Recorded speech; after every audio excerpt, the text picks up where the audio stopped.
This video is about how AI is changing the drug discovery and development process, and what this means for patients and essentially everyone. As a disclaimer, the information in this video is just for educational purposes and is not any kind of medical advice, and patients should always seek advice from a licensed physician regarding any medical conditions or treatment options. BioInsights is not affiliated with or endorsing any of the mentioned therapies, clinical trials, organizations, or external links.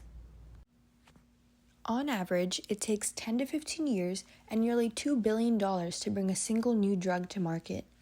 But this traditional process of drug discovery and development is now being revolutionized by AI, and it may not be long before AI-driven drugs are available on the market. The traditional drug development process starts with identifying a disease target, a protein that is associated with causing the disease. Then, thousands of biochemical compounds are screened to identify candidates that can counteract the disease target. This process of research and development can take several years. After that comes preclinical testing, where drug candidates are tested on cells and then small mammals in the lab to measure for efficacy and safety. Following that is clinical trials, where the drug is tested on human participants. There's phase 1, 2, and 3, each with more participants than the previous, and again, safety, efficacy, and dosage is measured throughout. But 90% of drugs, if they even make it to clinical trials, don't pass clinical trials. Finally, if they do pass, comes FDA approval and post-launch monitoring.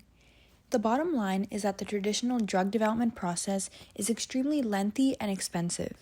While of course a chunk of that is just due to mandatory preclinical and clinical trials, many years of this process are spent just in the research and development phase, finding disease targets and drug candidates. This is where AI is transforming the process. How it works is that generative AI models are trained on massive amounts of data, such as digital libraries of molecules and genes, as well as previous drug research and trials. Analyzing this data, the AI platform can perform functions like designing new molecules or predicting the safety of a drug, saving the researchers time and resources. By analyzing genetic data, AI may also accelerate precision medicine, an advanced method that uses a patient's individual genetics and medical profile to create a customized treatment. A recent example of an AI-driven drug is the drug rentoserdib from In Silico Medicine. Rentoserdib aims to treat idiopathic pulmonary fibrosis, a chronic disease that causes scarring in the lungs that severely impairs lung function.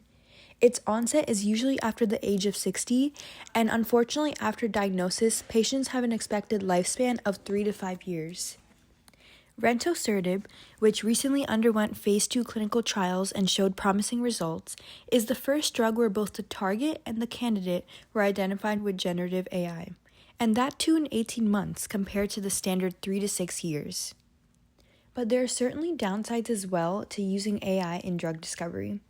Firstly, the existing data that's used to train the AI model could be incomplete and biased, often towards patients of minority groups. This could then cause the AI's prediction to be inaccurate. Using generative AI in drug development also poses questions of data security and privacy, such as the data of the patients and participants. Additionally, as AI evolves rapidly in this field, there may not currently be enough regulations for its use, like ensuring that it is used in a transparent and ethical way. But overall, AI is rapidly evolving in the drug development process.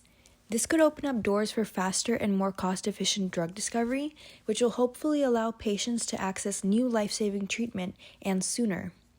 However, this also presents new challenges along the way that must be addressed.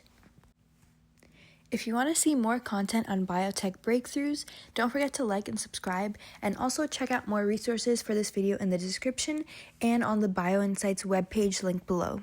Thanks for watching.